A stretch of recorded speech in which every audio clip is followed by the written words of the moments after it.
ہم سب انتہائی شکر گزار ہیں ہمارے آج کے مہمان خصوصی ملک کے معروف عالم دین مفسر قرآن حضرت مولانا انیس احمد آزاد صاحب بالگرامی دامت برکاتہم کے کہ حضرت والا ہماری ادنیٰ سی دعوت پر یہاں پر تشریف لائے۔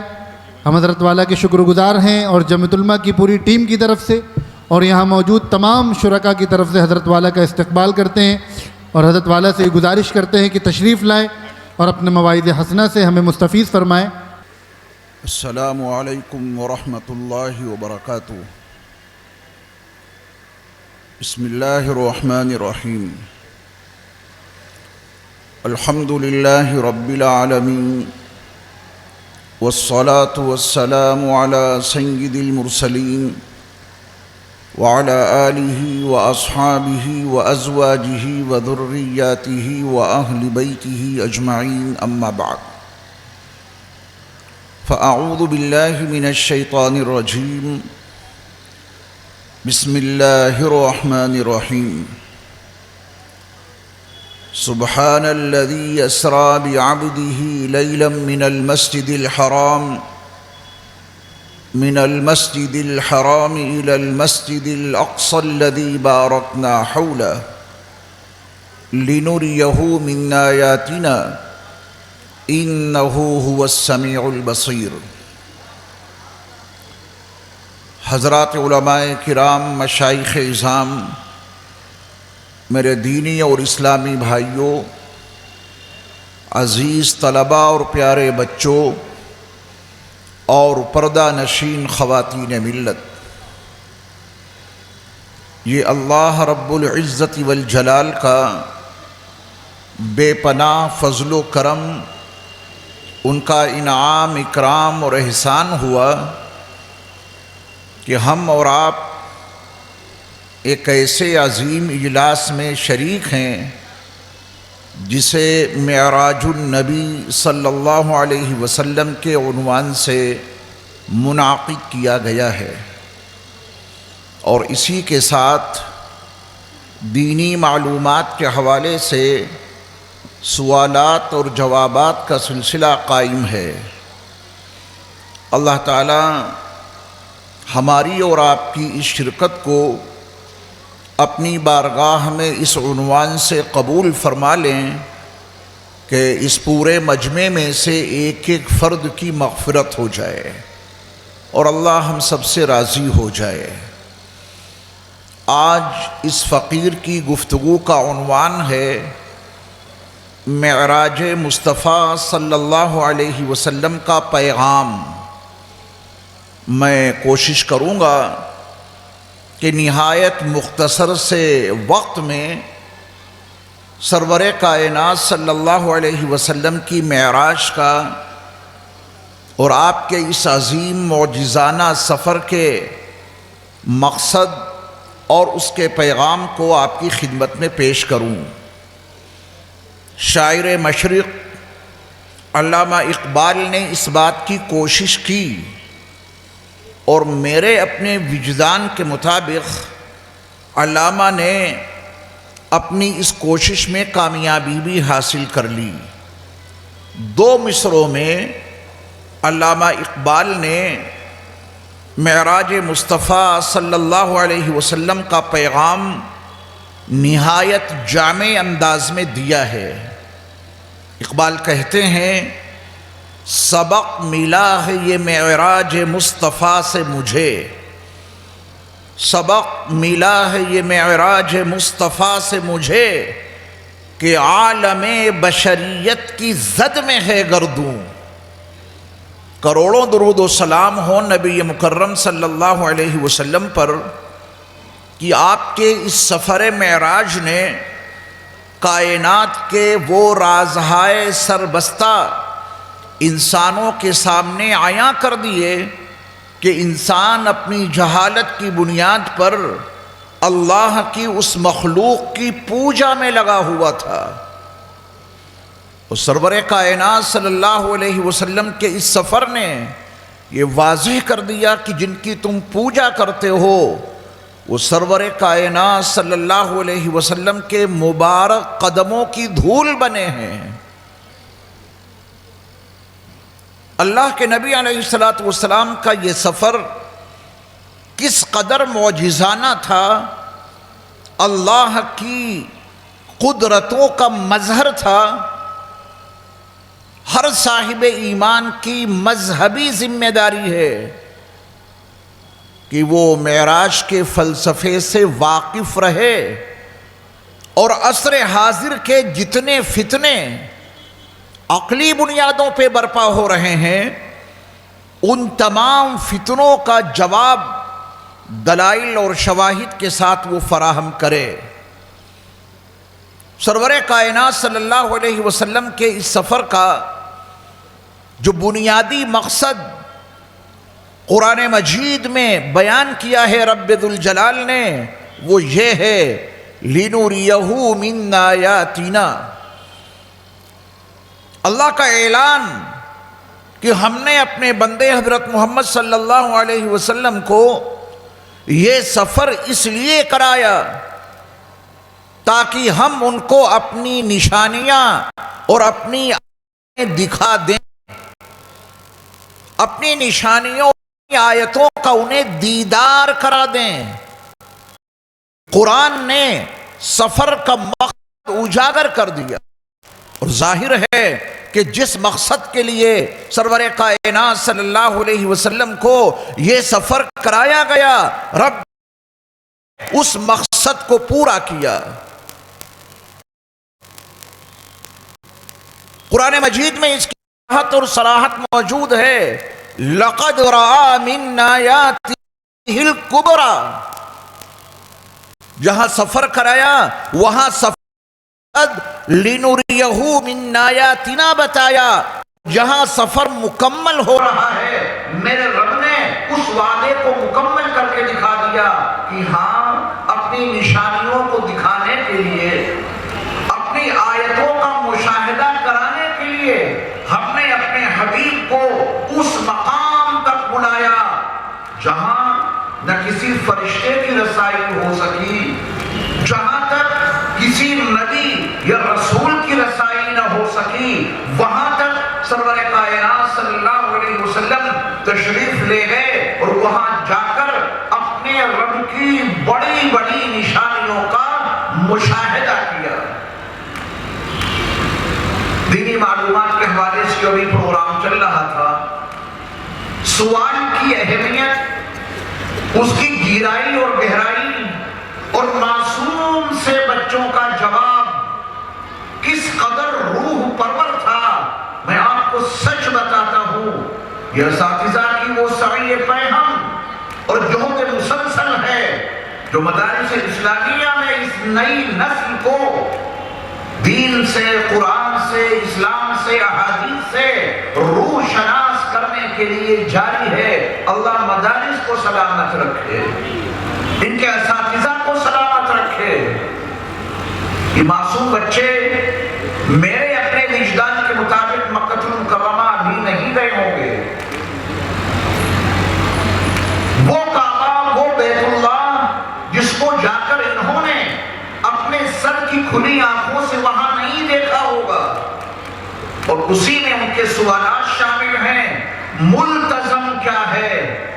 یہ سوال آسان نہیں ہے، بہت پیچیدہ سوال ہے، اور بچے اس کا جواب فراہم کر رہے ہیں کہ ملتزم یہ ہے، حتیم یہ ہے، امام مہدی سے بیعت کہاں ہوگی۔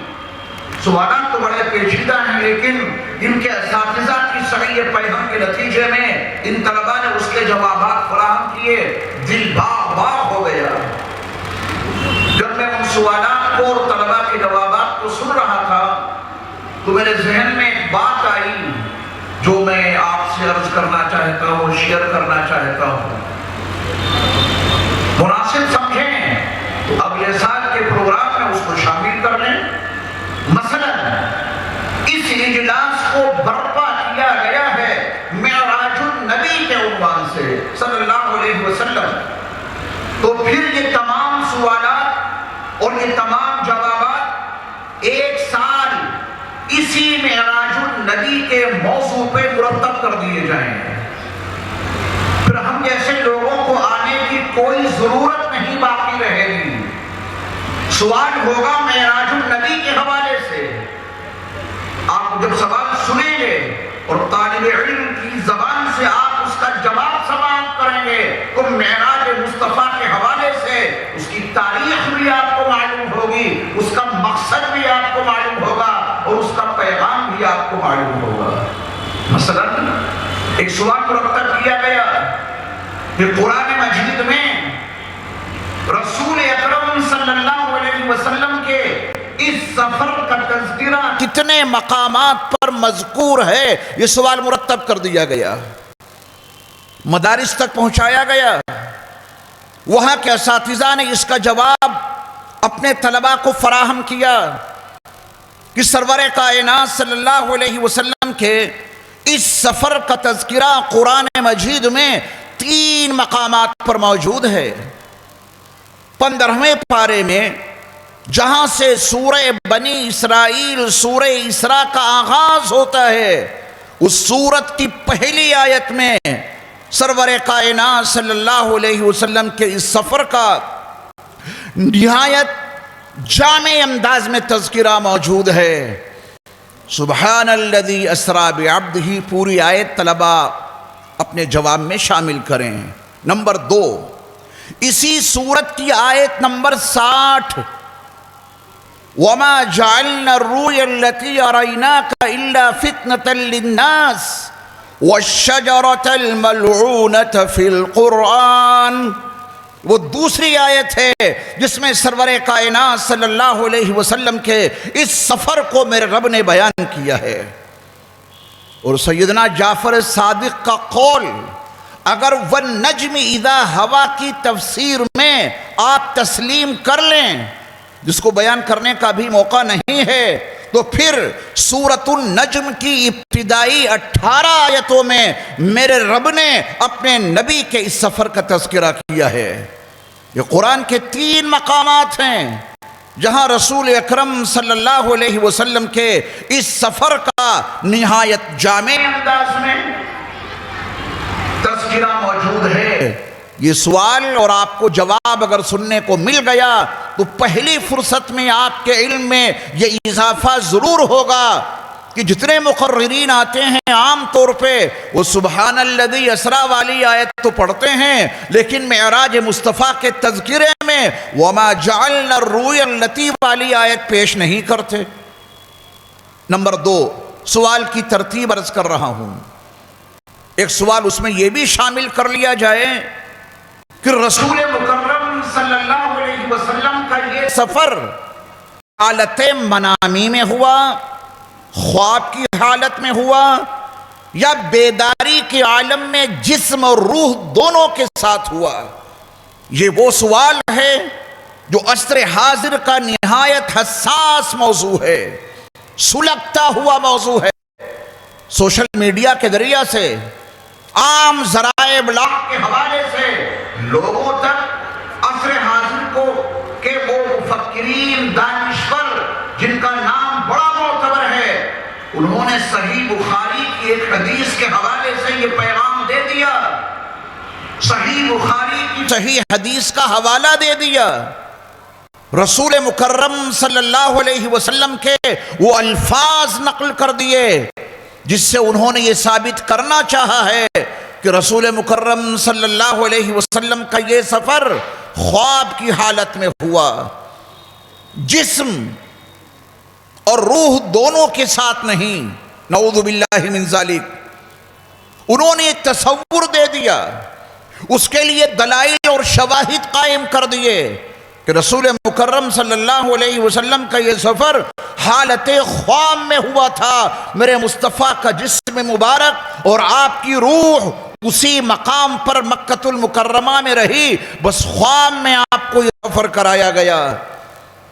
آپ کی ذمہ داری ہے, آپ کی مذہبی ذمہ داری ہے کہ عصر حاضر کے اس سلگتے ہوئے اور حساس مسئلے کو اپنے علماء سے سیکھ کر اس کا جواب امت کے سامنے فراہم کریں کہ رسول مکرم صلی اللہ علیہ وسلم کا یہ سفر خواب کی حالت میں نہیں, بیداری کے عالم میں جسم اور روح دونوں کے ساتھ ہوا. کیا اللہ کے نبی صلی اللہ علیہ وسلم نے ایک سوال اور دیکھیں، جواب میں نے آپ کو دے دیا، دلائل سنانے کا موقع نہیں ہے۔ رسول اکرم صلی اللہ علیہ وسلم نے اپنے اس سفر میں کیا اللہ رب العزت والجلال کا دیدار کیا تھا؟ یہ سوال بنا دیجئے اور اس کا جواب دلائل اور شواہد کی روشنی میں اپنے طلبہ کو فراہم کیجئے۔ ہاں یقیناً میرے مصطفیٰ صلی اللہ علیہ وسلم نے اپنے رب کا دیدار کیا تھا اس سفر میں، اور یہی اس کا حقیقی جواب ہے، اس کے دلائل اور شواہد موجود ہیں۔ رسول اکرم صلی اللہ علیہ وسلم کے اس سفر کے کتنے حصے ہیں، ایک سوال یہ بنایا جائے اور قرآن و حدیث کے تناظر میں اس کا جواب فراہم کیا جائے۔ اس بات کو، اس کے جواب کو ذرا توجہ سے سنیے گا، شاید اس میں تیسری بات آپ کے لیے نئی ہو لیکن وہ حقیقت پر مبنی ہے۔ رسول اکرم صلی اللہ علیہ وسلم کے اس سفر کے 3 حصے ہیں۔ اس سفر کے کتنے حصے ہیں؟ 3۔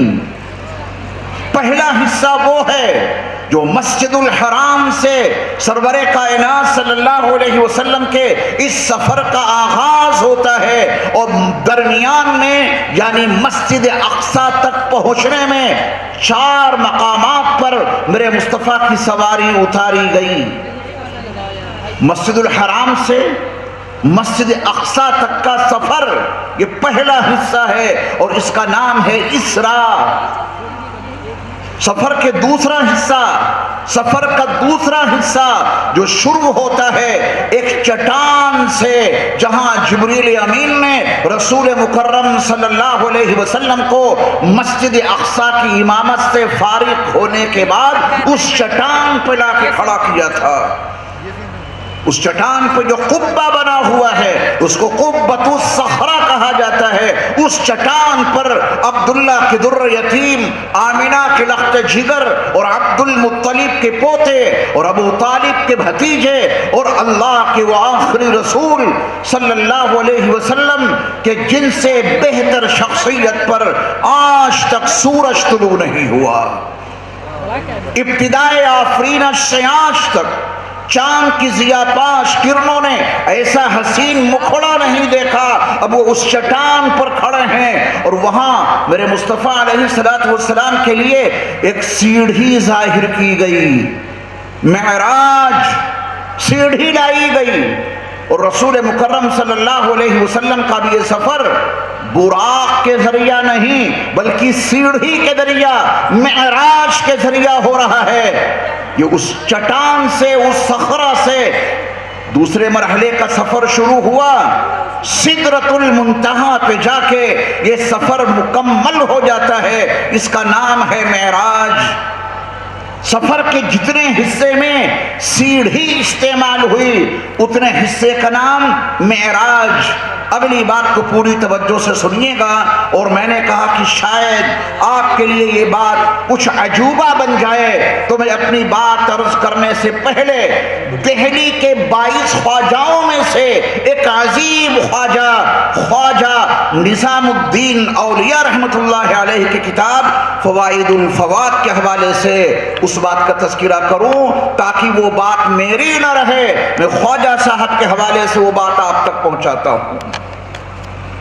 یہ سفر کے 2 حصے، مسجد الحرام سے مسجد اقصی تک اسراء، مسجد اقصی کی چٹان سے سدرۃ المنتہا تک جہاں تک وہ سیڑھی استعمال کی گئی اس کا نام معراج۔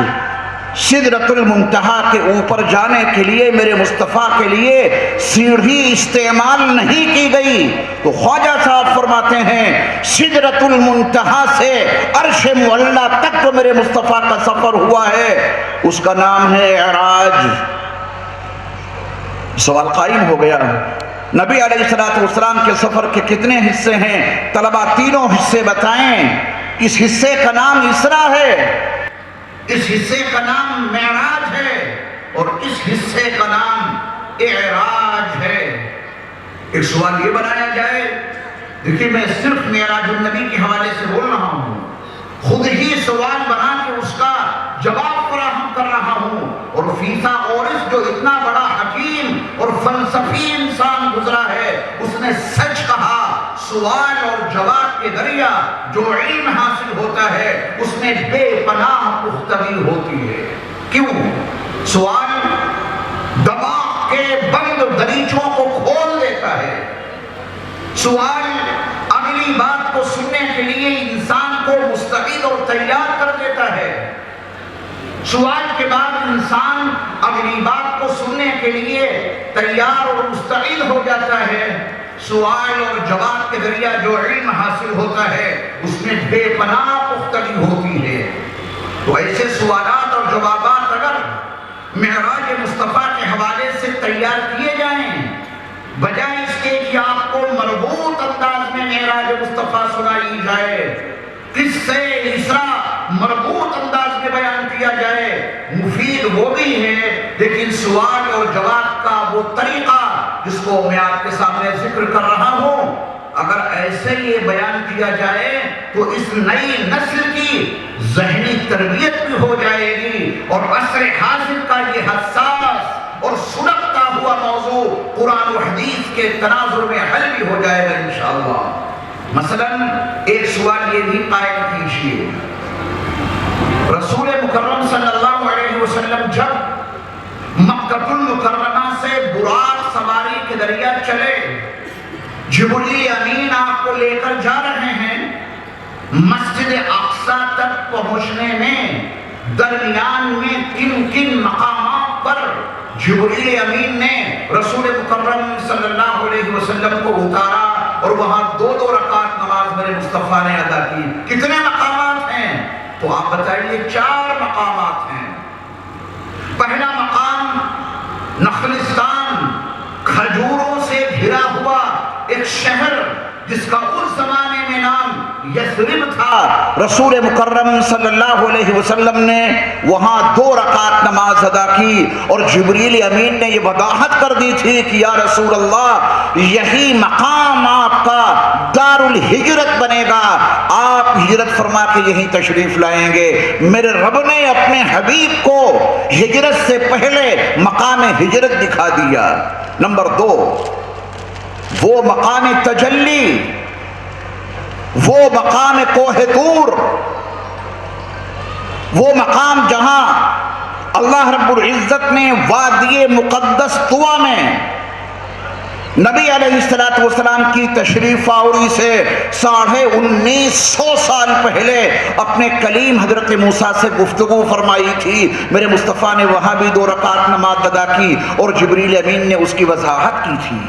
نمبر 3، مدین کی وہ سرخ مٹی جہاں اللہ کے کلیم موسیٰ علیہ السلام نے حضرت شعیب علیہ السلام کی 10 سال تک بکریاں چرائی تھیں، میرے مصطفیٰ کو وہاں بھی اتارا گیا اور آپ نے وہاں بھی 2 رکعت نماز ادا کی اور جبریل امین نے اس کی بھی صراحت بیان کی۔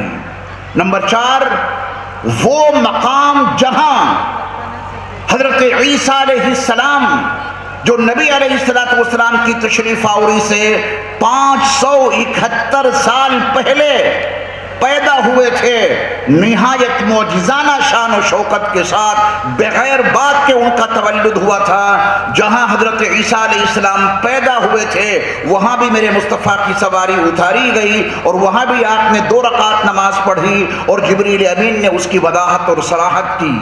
یہ معلومات آپ کو سوال اور جواب کے ذریعہ ان طلبہ کے حوالے سے پہنچے گی تو معراج النبی کے متعلق جتنے اہم سوالات ہیں ان سوالات کو سن کر اور ان کے جوابات کو پا کر انشاءاللہ یہ معراج مصطفیٰ کا موضوع جو 100 سال سے زیادہ عرصے سے یہاں منعقد ہوتا ہوا آ رہا ہے، ایک نئی نسل تیار ہوگی انشاءاللہ جو معراج مصطفیٰ صلی اللہ علیہ وسلم کے مقصد کو، اس کے اندر موجود گہرائیوں کو، تنہائیوں کو، وسعتوں کو اور رفعتوں کو سمجھ لے گی امت، اور عصر حاضر کے جو حساس اور سلگتے ہوئے موضوع ہیں معراج مصطفیٰ کے حوالے سے انشاءاللہ اس کے بھی جوابات مل جائیں گے۔ اگر ایک سوال یہ بھی اس میں شامل کر لیا جائے کہ جب رسول اکرم صلی اللہ علیہ وسلم عرش الہی پر بارگاہ الہی میں موجود تھے تو اللہ رب العزت والجلال نے اپنے حبیب کو وہ کون سے 5 مخصوص تحفے ہیں جو دیا تو بہت کچھ، اللہ نے اس کو صیغہ راز میں رکھا، فَأَوْحَى إِلَىٰ عَبْدِهِ مَا أَوْحَى، ما عام ہے، کیا کیا راز و نیاز کی باتیں ہوئیں وہ اللہ جانے، اس کے رسول جانے۔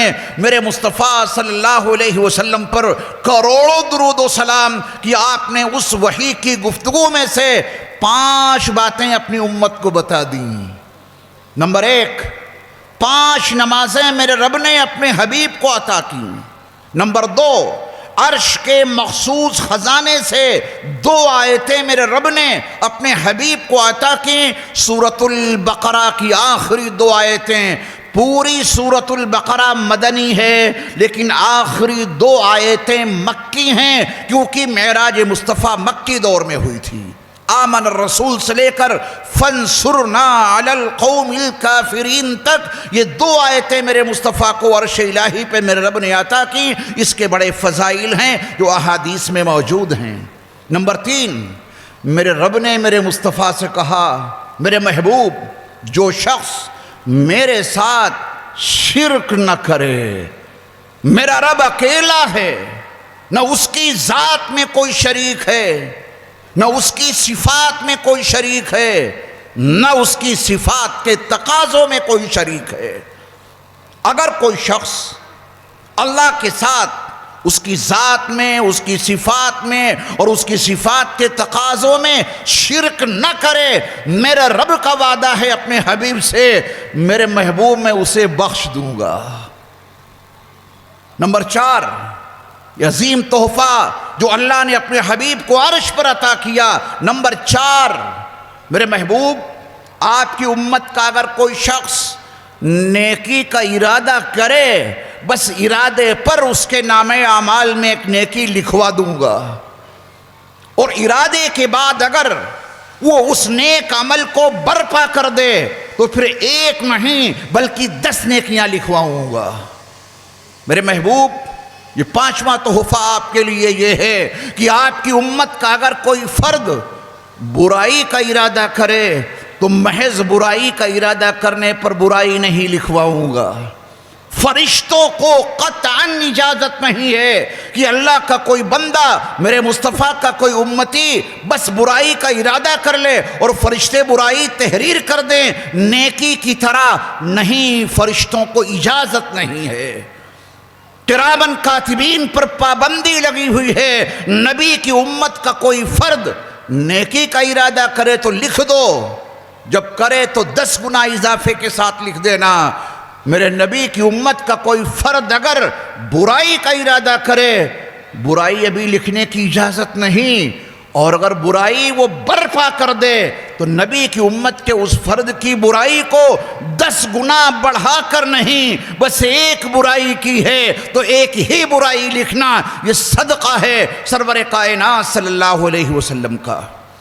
پیغام کے حوالے سے اگر آپ دیکھیں، جن احوال برزخیہ کا مشاہدہ اللہ رب العزت والجلال نے اس سفر میں اپنے محبوب کو کرایا ہے، اگلے سال کے دینی معلوماتی سوال اور جواب میں اس کو شامل کر دینا کہ رسول مکرم صلی اللہ علیہ وسلم نے اپنے اس سفر معراج میں جن احوال برزخیہ کا مشاہدہ کیا ان کا بیان دو، پھر طالب علم اس کا جواب دے۔ کچھ احوال برزخیہ بتائے، رب کعبہ کی قسم ان احوال برزخیہ کو سن کر رونگٹے کھڑے ہو جاتے ہیں۔ رسول اکرم صلی اللہ علیہ وسلم نے ان احوال برزخیہ میں ایک عجیب حالت یہ بھی تو دیکھی تھی، ایک شخص ہے، اس کی دائیں جانب تازہ، حلال، خوشبودار، عمدہ، طیب گوشت موجود ہے۔ اس کو توجہ سے سننا میرے دوستو، ایک شخص ہے، اس کی دائیں جانب حلال، طیب، پاکیزہ، عمدہ، خوشبودار گوشت موجود ہے، اور اس کی بائیں جانب مردار، سڑا ہوا، بدبودار گوشت موجود ہے، اور وہ ظالم انسان میرے مصطفیٰ نے اپنی آنکھوں سے اس کا مشاہدہ کیا ہے کہ وہ انسان حلال اور طیب اور پاکیزہ گوشت نہیں کھا رہا، بدبودار سڑا ہوا گوشت اٹھا اٹھا کے کھا رہا ہے۔ اور جب میرے مصطفیٰ صلی اللہ علیہ وسلم نے جبریل امین سے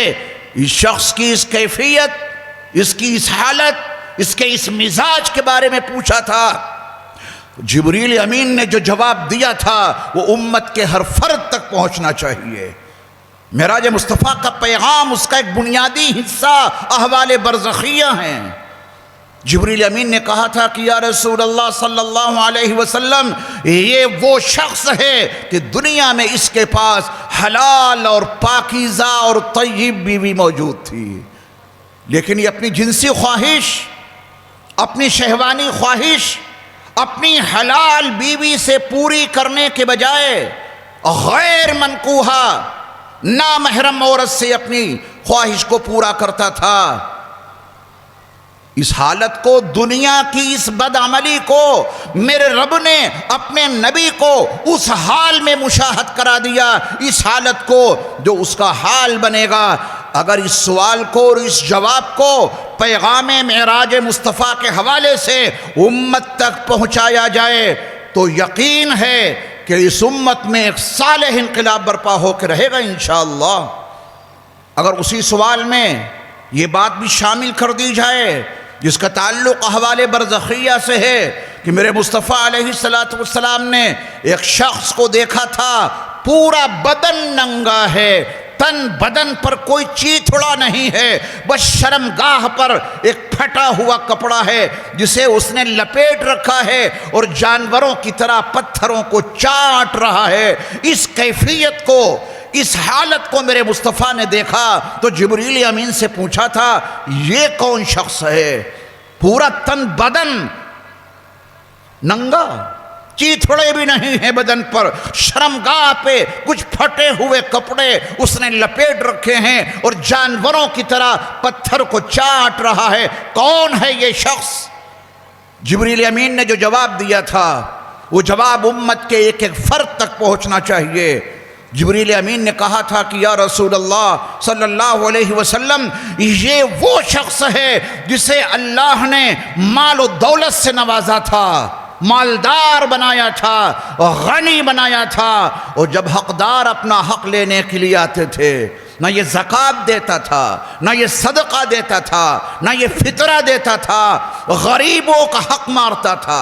اللہ نے اس کے مال میں غریبوں کا، یتیموں کا، مسکینوں کا، بیواؤں کا، محتاجوں کا، ضرورت مندوں کا جو حق رکھا تھا وہ حق نہیں دیتا تھا۔ آج وہ اس حال میں موجود ہے، تن بدن پر کوئی چیتھڑا تک نہیں، اور جانوروں کی طرح یہ زمین کو چاٹ رہا ہے، پتھروں کو چاٹ رہا ہے۔ اللہ ہم سب کی حفاظت فرمائے۔ قبضہ تیری پرچھائی کا، قبضہ تیری پرچھائی کا، بینائی پر ادراک پر، قبضہ تیری پرچھائی کا، بینائی پر ادراک پر، پیروں کی جنبش خاک پر اور آہٹیں افلاک پر۔ میرے مصطفیٰ کا سفر کتنی دیر میں ہوا؟ یہ سوال برپا کیجئے اور جواب چاہے شعر میں دیں، جواب چاہے نظم میں دیں یا نثر میں۔ نظم میں اگر جواب دینا ہے وقت کتنا لگا تو جواب ایسے دے دیجئے گا کہ زنجیر بھی ہلتی رہی، بستر بھی رہا گرم، زنجیر بھی ہلتی رہی، بستر بھی رہا گرم، تا عرش گئے اور چلے آئے محمد صلی اللہ علیہ وسلم۔ جب میرے مصطفیٰ ام ہانی کے مکان سے نکلے تھے دروازہ کھول کر، وہ دروازے میں لگی کنڈی ہلی، میرے مصطفیٰ عرش الہی کا سفر کر کے واپس آ گئے اور وہ ہلتی ہوئی کنڈی تھم نہ سکی کہ میرے مصطفیٰ واپس آ گئے۔ جس بستر پہ آپ آرام فرما تھے، جس میں مطہر کی گرمی اس بستر میں موجود تھی، میرے مصطفیٰ وہاں سے چلے مسجد اقصی، ساتوں آسمانوں کو عبور کرتے ہوئے بیت المعمور، سدرۃ المنتہا، صریف الاقلام کو عبور کرتے ہوئے عرش الہی پر گئے اور وہاں سے پوری شان و شوکت کے ساتھ میں واپس آ گئے، اور بستر کی وہ گرمی ختم نہ ہو سکی۔ میرے مصطفیٰ نے وضو کیا، وہ بہتا ہوا پانی اپنے مقام پہ جا کے ٹھہر نہ سکا کہ میرے مصطفیٰ واپس آ گئے۔ قبضہ تیری پرچھائی کا بینائی پر ادراک پر، پیروں کی جنبش خاک پر اور آہٹیں افلاک پر، گرد سفر تاروں کی زو، مرکب براق تیز رو۔ ہماری اور آپ کی گاڑیاں چلتی ہیں، دھول اڑتی ہے، خاک اڑتی ہے، اور جب میرے مصطفیٰ کا سفر معراج ہو رہا تھا، رب کعبہ کی قسم ستارے روشنی بکھیر رہے تھے۔ تیری خاموشی بھی اذاں، نیندیں بھی تیری رت جگے، تیری حیات پاک کا ہر لمحہ پیغمبر لگے۔ رسول مکرم صلی اللہ علیہ وسلم کی صفات پڑھیے، معراج مصطفیٰ کا مقصد، معراج مصطفیٰ کا پیغام سمجھیے۔ تو قبضہ تیری پرچھائی کا بینائی پر ادراک پر، پیروں کی جنبش خاک پر اور آہٹیں افلاک پر، گرد سفر تاروں کی زو، مرکب براق تیز رو۔ سائیں جبریل امین یا رحمت للعالمین صلی اللہ علیہ وسلم، غالباً مجھے جو وقت دیا گیا وہ پورا ہو گیا یا اس سے زیادہ ہو گیا، میرے ہاتھ میں گھڑی نہیں ہے۔ وآخر دعوانا ان الحمد للہ رب العالمین۔ السلام علیکم ورحمۃ اللہ وبرکاتہ۔